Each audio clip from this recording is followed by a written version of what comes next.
From the Mumbai studios of Republic TV, it's time for The Debate.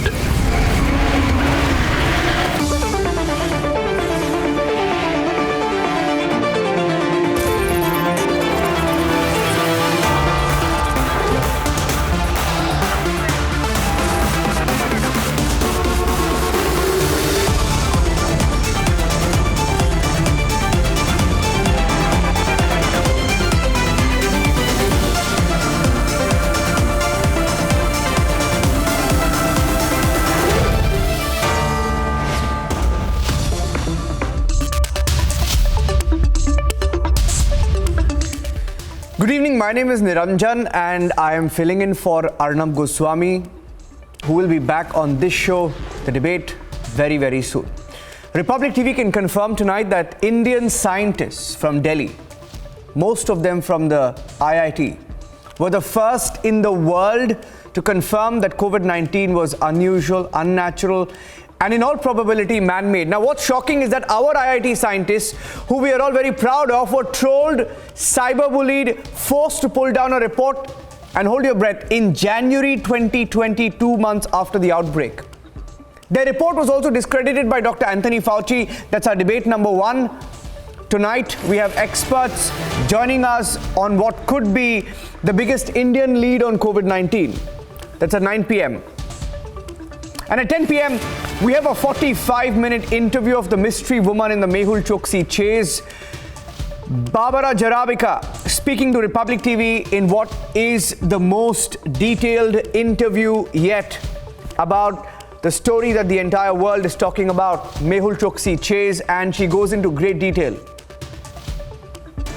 Here are the headlines this Tuesday evening.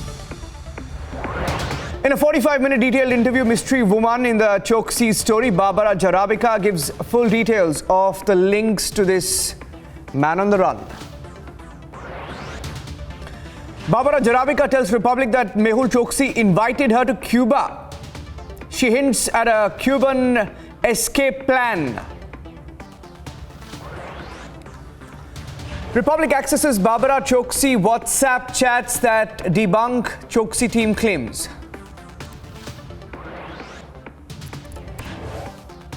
Indian scientists' January 2020 paper decodes the engineered virus truth on COVID-19. What's even more shocking is that Dr. Anthony Fauci had discredited the Indian team's paper, called it really outlandish, and this was in February 2020. Global media reports put the focus on Chinese military scientists who filed vaccine patent in February 2020.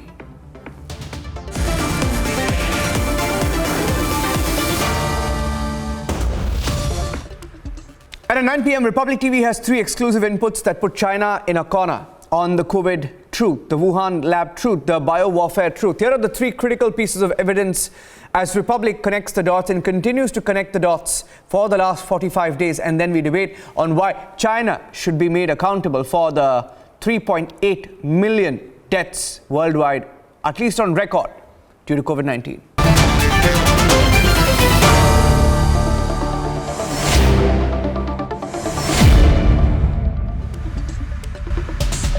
We have a very special panel with us on the show this evening, introducing Dr. Ravi Batra, who's an eminent attorney and chair, National Advisory Council for South Asia Affairs. He's live from New York. Jim Fannell, captain of the U.S. Navy, retired officer, former director of intelligence for the U.S. Pacific Fleet, and a government fellow at the Geneva Center for Security Policy, is live from Switzerland this evening. Andrew K.P. Leung, international and independent China strategist, live from Hong Kong. Dr. Ravi Godse, who's an internal medicine specialist, live from Pennsylvania in America. Dr. P.S. Venkatesh Rao, who's a former faculty member of CMC Vellore, AIIMS, New Delhi, and also part of UCMS Delhi and MSRMC in Bengaluru. He's live from Bengaluru this evening. Sushant Sareen, senior fellow of the ORF. Professor Shrikant Kondapalli, who's writer and professor of Chinese studies at the JNU. And Royden Roach, political analyst, joining us live from Hyderabad this evening. I'd like to start with one report that we were very happy to highlight this morning. In fact, it it hasn't received the kind of attention it should have. And I want all our viewers and our panelists to listen to this carefully. Did you know, we did not know that this was the extent of what was going on. And let me put that question to Dr. Venkatesh Rao, because he's been authorized. He's been authorized to speak on behalf of those who are, because he's privy to the facts, and that's why I want him to come in. A deliberate attempt, Dr. Rao, and you can tell our viewers, we spoke to you earlier. Was there a deliberate attempt to silence all those questioning the man-made origins of COVID-19, SARS-CoV-19, after top Indian scientists, including those 8 of them who authored that paper? From IIT Delhi, they started studying this in November 2019 after the outbreak, published the paper in January 2020. In hours, they were trolled, they were cyberbullied, got anonymous mails, hundreds and thousands of mails overnight, to an extent that they had to pull down that paper. IIT scientists and researchers, they were called names, they were called pseudoscientists. And ironically, the same scientists that we are proud of are the same ones who developed the RT-PCR test for India. And in January 2020, they spoke about the unusual origins of this. Am I right or am I wrong, Dr. Venkatesh Rao? At the end of, towards the end of January, they put up their report or their study on the preprint website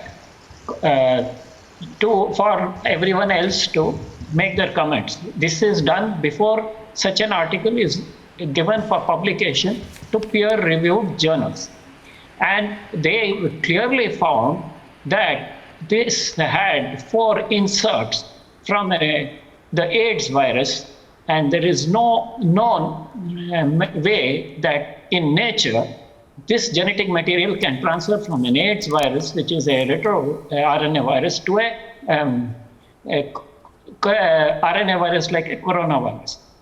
Now, they also found that the 4th insert had to do with the furin cleavage site, which is very specific to the human being, because the enzyme furin is available on the human airway cells, and it will cleave any protein which has a furin cleavage site. And this was made specifically for the sake of human beings.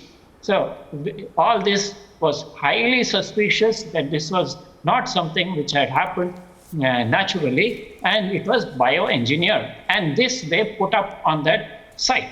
And what happened after that, I don't know how many numbers, but they got so much of calls and emails that they finally decided in a few days to withdraw that. They then looked into the entire paper, revised it, and then tried to publish it. That is when they realized that no journal was willing to publish it. To their surprise, over the next few months, major parts of the findings were published by other well-known authors in well-known journals. So their article was not accepted. But over the many months, much of their study was published by other well-known authors and in well-known journals.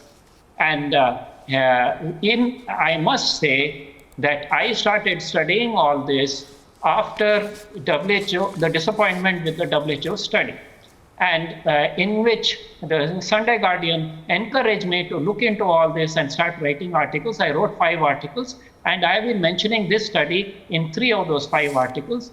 Another important article which has to be mentioned here is an article written by the doctors of Wuhan, in which they have gone and spoken to all the initial admissions in Wuhan. The timeline, intelligence report said that the first infections were in November, which was at the November end. According to this Lancet publication, the Wuhan doctor said that the first admission to the Wuhan hospital was on 1st. And they have given a list of all the patients who were admitted, and these were all admitted patients whose tests were done. The RT-PCR test was done, and they were proved to be having SARS-2 infection. And the first 3 of these had nothing to do with the wet market. They have interviewed each of these and they have mentioned it in their paper that the first three were not involved with the wet market. Yeah. The only other area of suspicion was the Wuhan Institute of Virology, and that's where it this.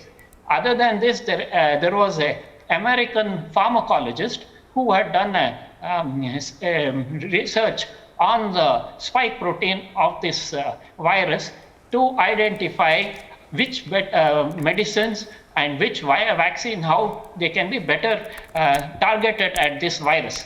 And he later did a molecular biology study to show that this spike protein definitely is man-made, and it has been done in the lab.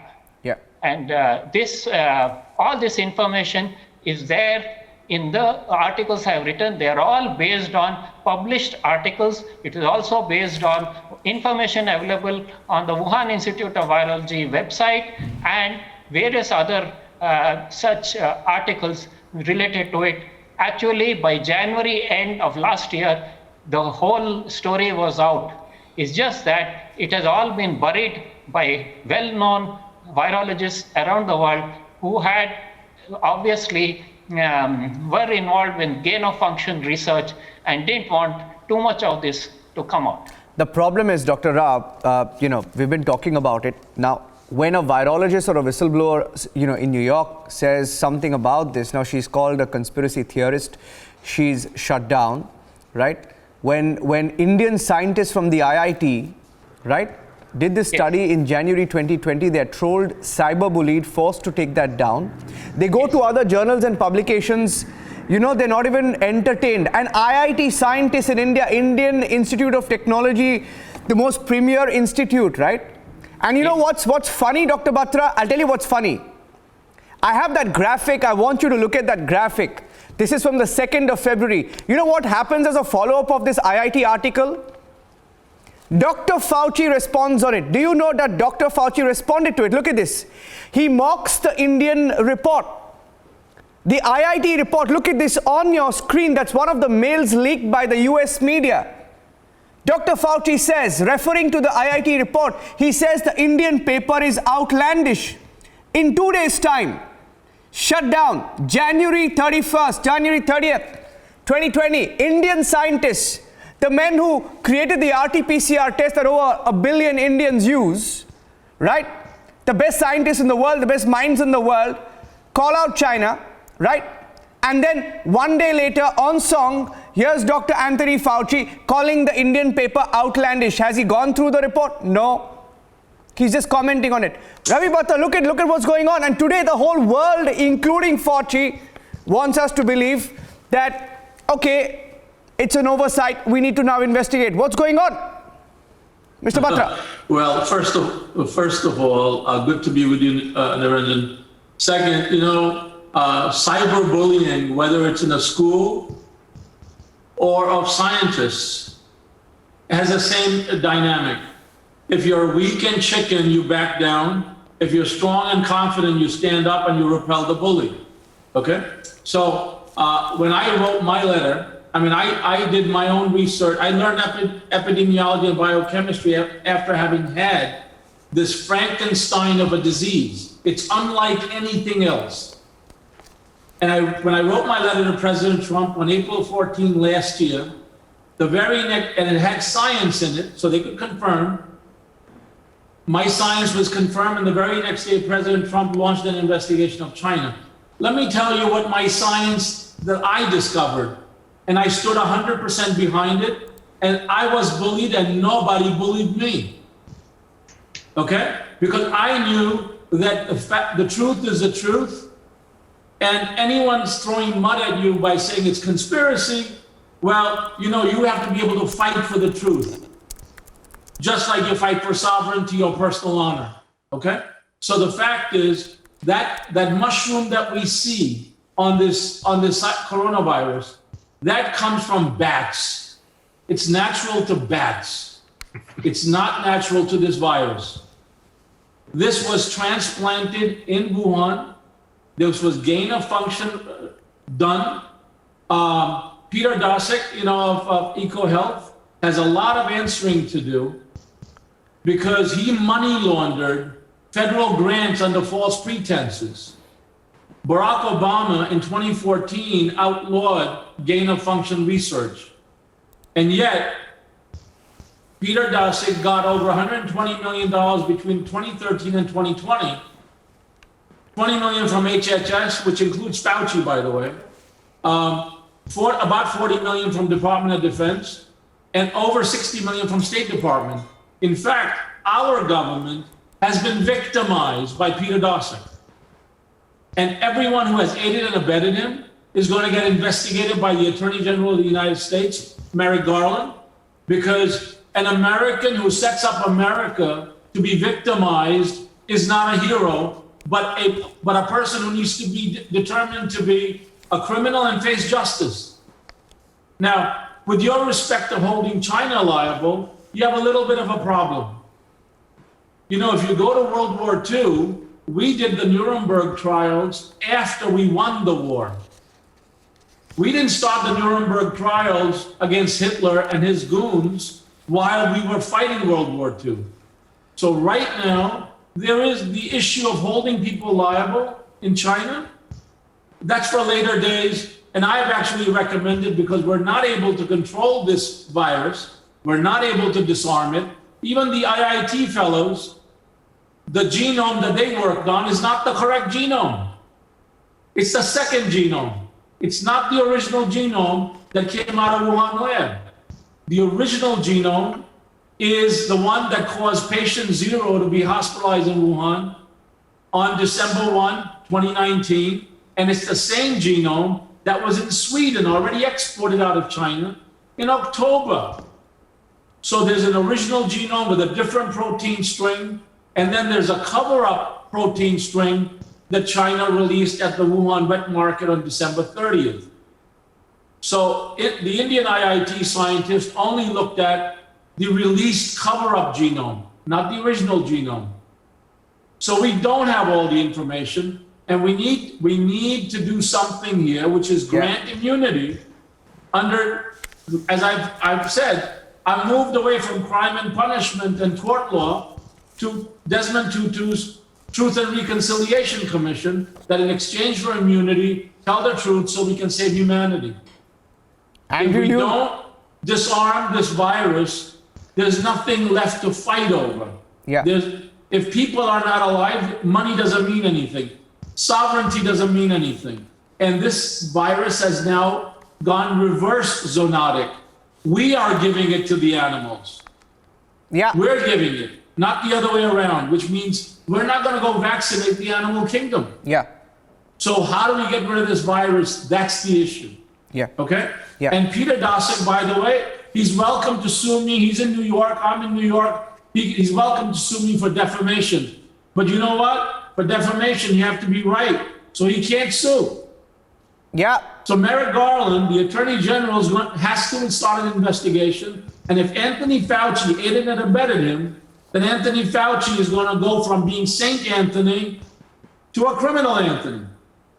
Well, a lot of lawsuits are going to fly in the next few months is what we predict. Let's see where that goes. Andrew Leung is smiling, so let me get him in along with Jim Fannell, right? Jim, okay, let me put this to Andrew and then Jim can respond. Now, here's the thing, right? The entire episode, we've studied it through circumstantial evidence, right? Look at this. Is it not suspicious, Mr. Leung, that Chinese military scientist Dr. Yusin Zhu, who worked with the PLA, files a patent for a COVID vaccine even before the pandemic was declared a pandemic and mysteriously dies just weeks later? Did you know about this? It's out in the media today. Let me tell you a little bit about that. This Dr. Yusin Zhu files for a vaccine on the 24th of February 2020 when the World Health Organization had not declared a pandemic until the 11th of March 2020. Is it possible that the work had started much earlier? Now, we're just looking at the circumstantial evidence and the obvious questions stare at us. Andrew. Well, I think anyone can file a kind of patent if he thinks that it's good for certain people. But then let's not forget that China share its findings in spite of early problems with some low-level kind of hiding, or they didn't know what this virus was all about. But then China quickly shared its findings with the internationally respected scientific journal Lancet as early as early January 2020. That's a year and a half ago. So blaming China for spreading the virus and causing deaths is shifting the blame, because the results were known to the world and not many countries were taking it seriously. Now that's point number one. Point number two, there was a lot of report recently about gain of function research, but let's not forget that gain of function research is not a new thing.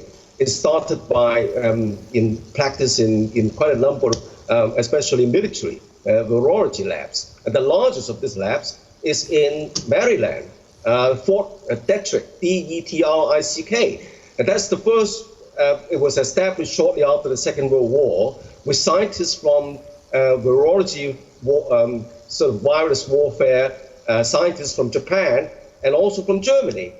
And of course, the Fort Detrick's lab collaborated with the Wuhan virus. And in fact, according to recent US reports, there was certain money given to the Wuhan virus to do this kind of research. But then there's nothing sinister about it, because the gain of function research is to see to what extent the virus could mutate or increase its intensity. Now, thirdly, only yesterday, the WHO has ordered another investigation in a virus found in Italy several months before the Wuhan outbreak. That was in September 2019. It was the report was much earlier, but then there was the recent order. The order came from the WHO to really look at the kind of data in order to establish the real origin of this virus. Now, talking about China, China has not refused, in fact, has supported to find the international the origin of this virus. But then it's not just the Wuhan lab, because the Wuhan lab is not the only virology lab. It's what about Fort Detrick? And let's not forget that there was a major leak, a lab leak in Fort Detrick in August 2019. And immediately after that, there was a report of quite a number, thousands of suspicious illnesses. And there's termed vaping illness, V-A-P-I-N-G, as if people got this illness from smoking an electronic cigarette. But that was because that was before the whole COVID-19 thing spread. So there was a lot of jigsaw, all these pieces in a jigsaw puzzle need to be put together before we can really come to a conclusion. Mm-hmm. Okay, Jim, obviously Andrew is not convinced, and he won't be, because he's taking a very pro-China position. But looking at the evidence available in front of us, some of the world's leading researchers, the brightest minds from the US and UK have written an open letter to the WHO, by the way, which this morning says, Jim, that they cannot compel China on the origin, on sharing more details of the origin. In fact, I have a director of the WHO's emergency program, Mike Ryan, on record. He says WHO doesn't have the power to compel anyone in this regard, almost to sort of say that, we want to stay away from this China investigation now. Jim, is it getting too obvious now? I think it is. First of all, thank you for inviting me to your program, a great debate. And I would say that it is getting quite obvious that despite proclamations that China has been sharing their information, I come from a background in the U.S. Navy, afloat on aircraft carriers, working with submarine officers on nuclear submarines. And we have standards for when there's an accident, when there's a crash or there's some kind of problem. Investigations are conducted immediately. They're open, they're transparent, with the main focus of getting to the source of why the accident happened. So in the case of this virus breaking out in January or earlier of 2020 or 2019, we have a pattern of obfuscation and opaqueness from the Chinese Communist Party, where they're not opening up and allowing the world to come in. And it wasn't until a year later that the World Health Organization was actually able to get a team in. 1 year later, that is unprecedented for any kind of international event like this. And it only leads one to believe that the Chinese Communist Party is trying to cover up something, and they don't want the real information to be revealed. And this is not it's circumstantial, yes, but the fact that remains, something of this nature with so many people affected, 3.8 million, as you mentioned, have died from this. The fact that the World Health Organization had to wait 1 year, and then the people that were allowed in were handpicked, were not people that were outside of the controlled environment of the World Health Organization and their relationship with Beijing, is very, very worrisome. And as an American, I think back to this idea that when President Trump said he was going to pull funding out of the World Health Organization, that now looks to be very smart, because as Mr. Ryan, as you quoted, just said, the World Health Organization has no ability to impact the People's Republic of China from opening up and being transparent. So cutting back that money from the World Health Organization puts some kind of pressure on them. And we need to have a united front of the world to force China to either open up their laboratory, or people are going to stop dealing with China, because we cannot go on forward and have another 3.8 million people killed next year or the year after because the Chinese Communist Party can't control their viruses. This is outrageous. Yeah, 6 million people were killed in the Holocaust, right? Sushant Sareen. Sushant, 3.8 million deaths already worldwide, and that's only the recorded number, Sushant. And we know the devastation. We in India are seeing it, feeling it, right? Andrew spoke about, now he proudly spoke about how even the Lancet has spoken against this. Now, let me tell you, Andrew, and Sushant can come in, and my question is to Sushant. A revelation perhaps you didn't know, or you kept it away from our audiences. The Lancet's ties to the PLA-linked scientists. Let me educate you a little bit about that on the show. Lancet's ties to PLA-linked scientists may explain also why early on it published letters clearing the Wuhan lab of blame, right? Instrumental in discrediting hydroxychloroquine for COVID treatment by publishing a fake study, it later also retracted after destroying confidence in HCQ. Peter Daszak's EcoHealth Alliance received $123 million from the government from 2017 to 2020, right? And Donald Trump had cancelled a bit of the funding in 2020. Pentagon gave $39 million, right? And we all know the Lancet's links to the PLA-linked scientist as well. Now, Peter Daszak had his claws everywhere, from America to China. And there's so much, Sushant, that's been hidden because China's tentacles spread across the world. Now, how are you looking at this, Sushant? Do you think China can ever be made accountable? Look, Narendra, the first thing which comes to mind after all the sordid details which are now coming out is this virus. The one good thing that this virus has done is it has demolished so many iconic things, which people had built up. Monuments around, say, Dr. Fauci. The man has changed his position only on masks at least half a dozen times, right? On variety of things, he has changed his position at the drop of a hat. I don't know why everybody was hanging on to every word he spoke as though it was the gospel. So clearly, and the scientific research which the IIT people came up with right in January last year is somewhat similar to the research which has subsequently been done in different corners of the world by different people without any link with each other. They've not been working together. They've been working independently and coming to the same conclusion. So, and clearly for somebody like Dr. Fauci, who apparently had close links with the Chinese and the Wuhan lab, and who as certain emails seem to have now been suggesting, that he was part of that thing that, look, it cannot be a lab virus, it is a natural virus.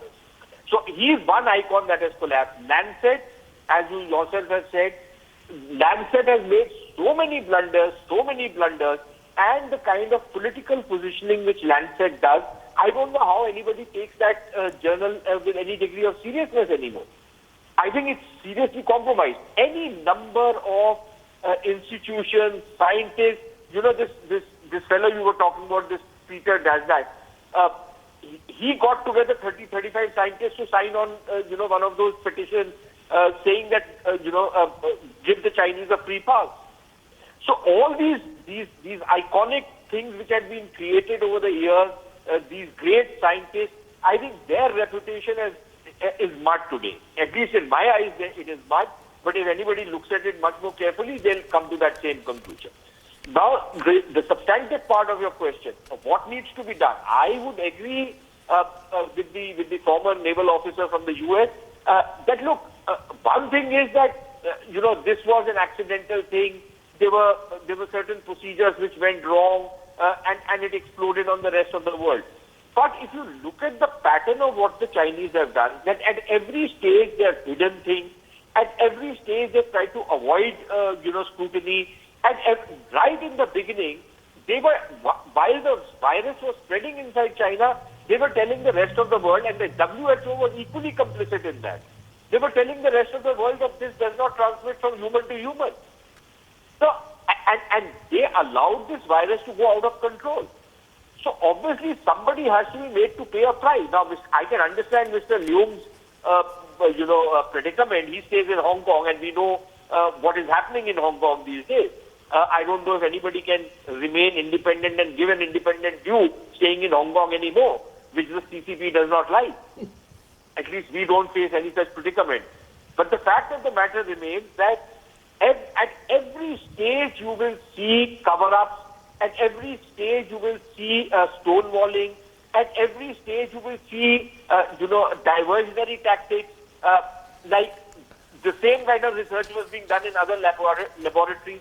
Yes, the research was being done, but clearly the origin of the virus has been traced back to Wuhan, and this research was being done in Wuhan. Then there is another diversionary tactic that, look, even the Americans were funding research out there. Of course, the Americans were funding research out there. The Americans fund, and many countries fund research in many places. But does that mean that they control every aspect of that research? And does that mean that somebody who has some sinister design in his mind uses that same research for either weaponizing it or for some other nefarious purpose? Where is it written that that does not happen? That the Americans were keeping a 24/7 kind of a supervision over where this particular virus was being, the gain of function test was being done on that. So clearly there are very serious questions which need to be asked. Unless, of course, you want to say that, look, if about 3.8 million people right now and perhaps another couple of million over a period of an year or two are going to die from this virus, trillions of dollars of business have already been destroyed, billions more, hundreds of billions of more losses will be incurred, and all the time the Chinese are laughing their way to the bank.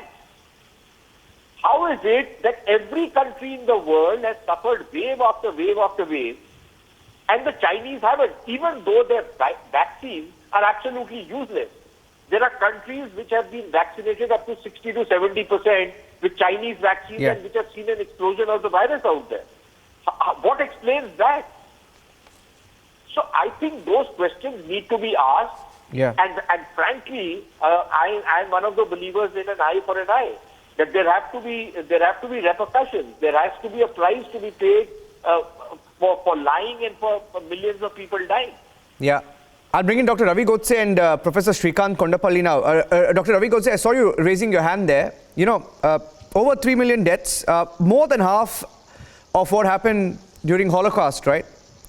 At least double the death toll due to COVID-19 on record is double that of the Chernobyl disaster, right? You want to hold countries accountable, but why is it that somehow even America seems to be, thinking twice? I mean, at least they spoke out under Trump, but under Joe Biden, being very, very cagey on China. I mean, of course, they are making noises, but not as much as they should be. What's your take on that, Dr. Ravi Godse? Let me first say this on behalf of Indian people and the entire panel. China is an ancient civilization. We love the people of China. They are decent and hardworking. They educate their young. They respect their old. We have nothing against Chinese people. We wish them that they would come on your show and scream at Arnab and Niranjan. We wish them that freedom. I pray for them. They've sent They've sent Andrew Leung on the show. Yeah, so I don't want them, they should be able to do that. So I hope and pray. We have problem with their governance. Yes. And as Winston Churchill said, that democracy is the worst form of the government, except for all the other forms. So we want Chinese to enjoy what we enjoy. But let me quickly answer many things. I don't know where to start. What Mr. Saxena was saying is nonsense. Sinovac is very similar to Covaxin. You mean Sushant Sareen? Are you referring to Sushant Sareen or Batra? Who? The previous speaker? Previous speaker. You're talking about the previous. I apologize. I don't want to say nonsense. But even a 50% effective vaccine, if taken by the masses, will prevent the serious disease. In Chile, they studied 14 lakh people, 1.4 million people, using the Sinovac, which was only 52% effective in Latin America. And still the hospitalizations were cut down by 89%. So I don't want anybody saying negative against 50% effective vaccine. That is one thing. Second thing is, I sent a tweet at Dr. Godse Ravi 1. And the tweet was, what the hell is going on? We need to either stop talking about it or we need to start doing something about it. We have been talking 14 months that China or Chinese government did it. What are we going to do? Form a group of 75 people on WhatsApp and keep each other sending messages that this is a conspiracy? Are we prepared to break diplomatic ties with China? What are we going to do? We don't do anything. We just talk. One more thing, quickly. Mr. Batra was saying about truth and reconciliation. That was also used by Stalinist regime and Maoist regime. Truth and reconciliation is a dangerous nonsense. You figure out what the truth is and then you reconcile other people to it. We shouldn't talk about truth and reconciliation. The Nuremberg trials happened in 1945, but in 1941, there was not much evidence. So we have to know what we knew when. And Anthony Fauci, I don't like him. I don't think he's all that smart. Mr. Batra, I'm sorry, I didn't mean to be mean, but I was just saying that truth and reconciliation was also used by repressive regime. Anthony Fauci, I don't like him. I don't think he's all that smart. But let me say something in his defense, not his defense. The emails that are leaked, I don't approve of that.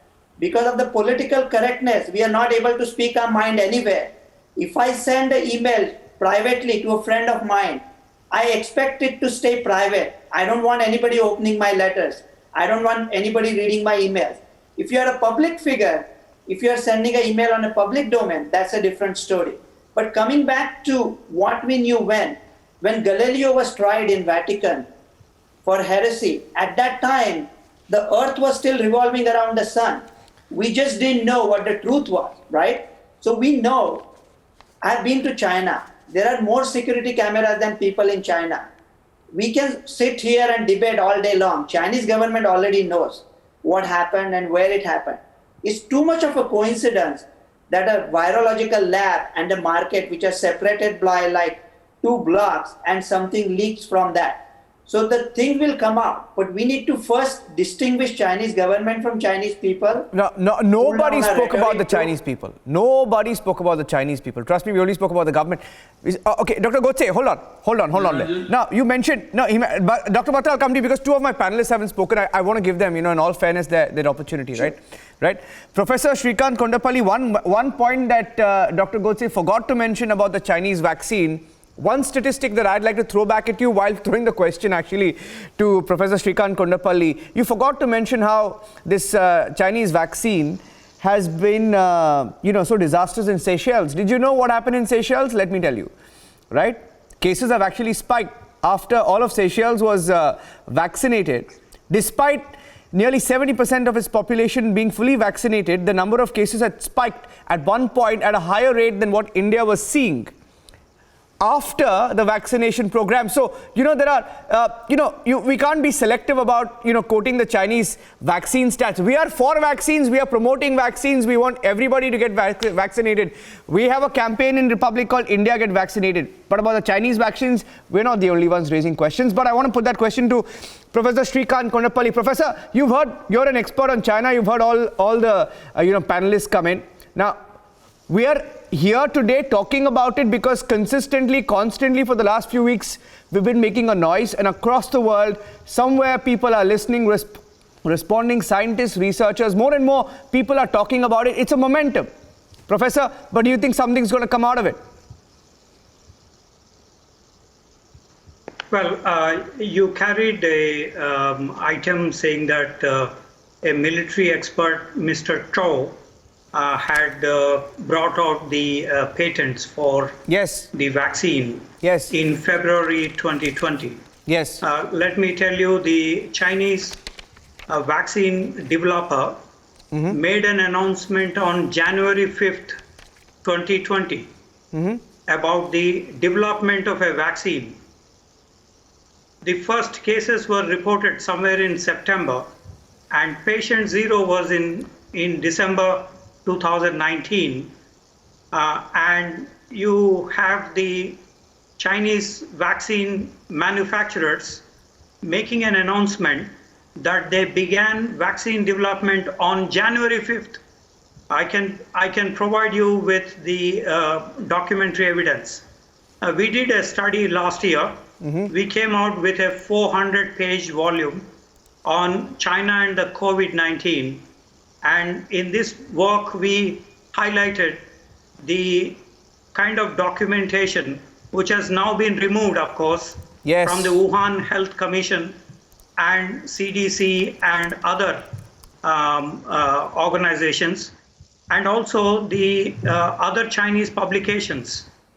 They have published, including simulation on the numbers of COVID infected people. So if you go by the official score of 100,000, around that figure, the other figures come to about 2.3 million in China. The Changsha-based University of Science and Technology, they had in their website 164,000 rows of the people in different parts of China in terms of the infections and what has happened with them, the case histories. Now that has been removed from the Changsha University of Science and Technology for National Defense website.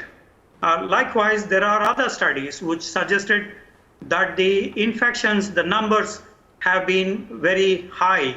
None of these were reported, and many whistleblowers were thrown behind the jail, including the ophthalmologist who passed away, Dr. Li Wenliang. He also had this infection by treating the patients. Now, what is clear is Dr. Yan Limeng, who worked in Hong Kong and who, for protection of her life, she has shifted to the United States. Limeng Yan, she suggested in several interviews that the Wuhan Institute of Virology is not the only one that the bioweapon has been in development.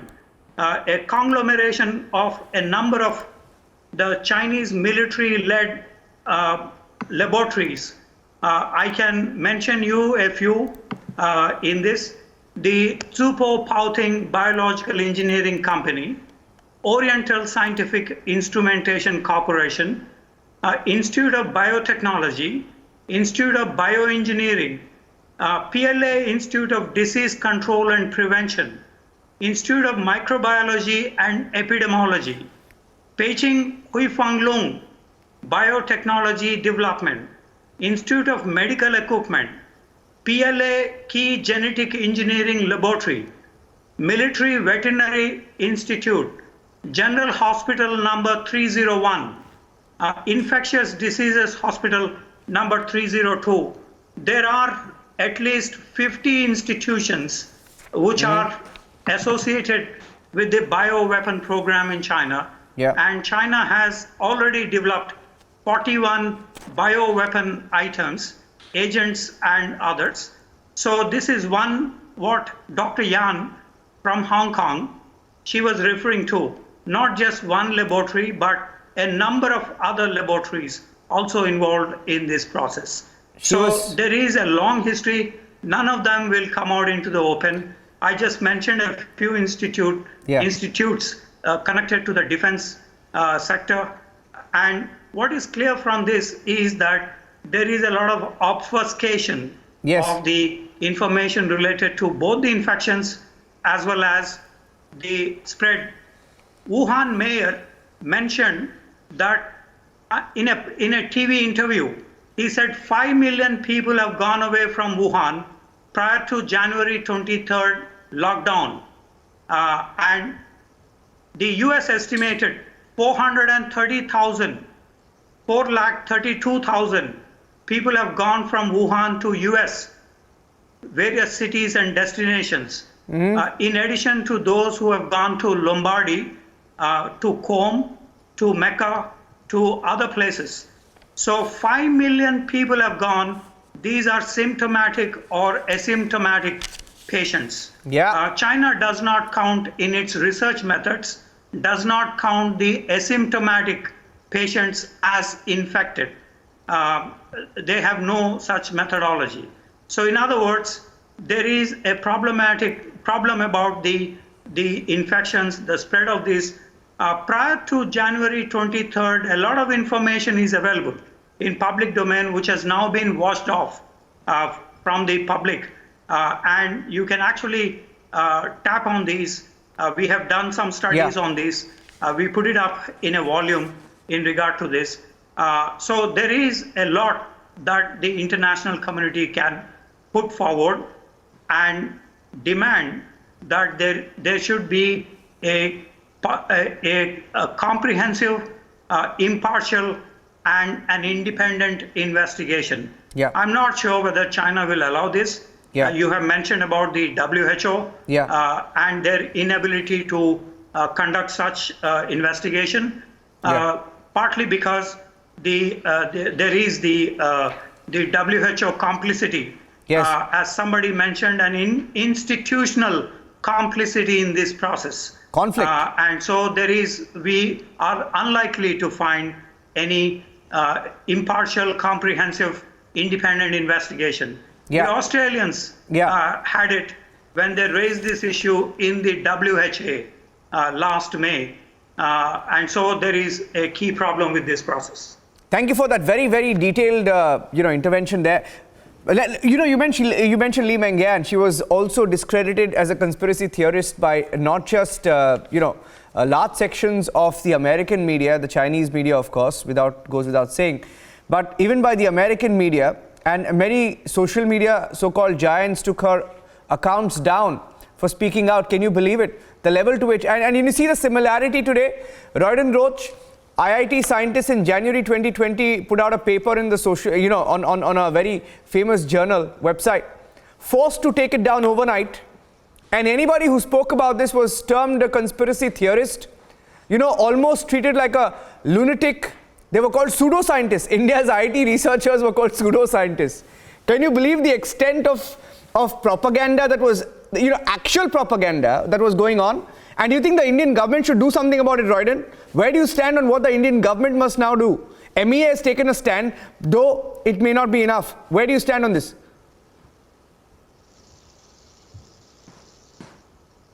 To start with, the first thing that I would like to say very bluntly today, it is time that the world comes together and takes action against China and even against the World Health Organization also. Because see, when you look at the 2005, the International Health Regulatory document signed, it clearly says any pandemic, anything in a country has to be reported immediately to the World Health Organization, which was not done by China. You look at it, the 2005, the document signed by all the countries clearly mentions it has to be reported, which was not reported. And even though the World Health Organization knew about it, but no action was taken against it. And today we are looking at a bunch of jokers around all over the world, who start pinpointing at Indian scientists and real scientists who are working on it. For example, there are certain websites which I have gone through in the month of November 2020, and today when I tried to access it before coming on to your show, they are not they're not visible. And what is the reason for it being taken down? And who's behind this? And what is the reason? So it's time that China has to be blamed, China has to be accountable, and I think it's very strong. Even till today, China is not giving the information from where did the virus generate. And when China knew also, when China had the pandemic, they had flights, direct flights from Wuhan going to Italy. And we have seen Italy, how they suffered. And it spread from there. So we have to look at it. I think it's time that the entire country, the world comes together, and we have to start putting certain sanctions on China till they come out with the facts and give us the exact information. The thing is, by them hiding the information, they are only causing more chaotic situations around the world. Today we are seeing the economy of the world has dropped. Countries like India are suffering. India is one of the major countries which are hit by this pandemic. So I think the Indian government has to take a stand, a very hard stand. It's not just saying on paper or not sitting on a television and saying it. The Indian government has to take a stand and start hitting China hard. Let me put it this way. One thing we have to understand, even the Indian economy helps the Chinese economy. I have to end it only because I'm out of time. I have to end it at this point. I'm really sorry. I try to bring in all points of view, but I've run out of time. But I think we have a consensus, Andrew Leung, only because you're outnumbered on the show. I think the general consensus around the world, outnumbered also around the world. I mean, not just on the panel, but I think that's a representation of the world on the panel tonight. I think everybody wants China to be a... God forbid, can you imagine what would, the chaos be right now had this, God forbid, this pandemic been detected in India? Can you imagine? Just imagine if this pandemic had been detected in India and around the world 3.8 million lives had been lost. Can you imagine what would be the discussion ongoing, right? Everybody would seek accountability. That's exactly what we're seeking. I thank all our panelists, Ravi Batra, Jim Fannell, Andrew, Dr. Godse. We'll keep talking about this. This is an ongoing subject, so we'll get you back on the debate. It's good to have such a fantastic panel. Sushant Sareen, thank you. Dr. Rao, thank you. Professor Kondapalli, thank you. Thank you, Royden, for joining us on the show. Thank you. And at 10 p.m., we have that 45-minute conversation with this mystery woman called Barbara Jarabika. 45-minute conversation where she gets into great detail about what really Mehul Choksi was to her in her life. She gets into great detail about what happened that day when Mehul Choksi reportedly fled Antigua. Full details and the conversation coming up next. Stay tuned.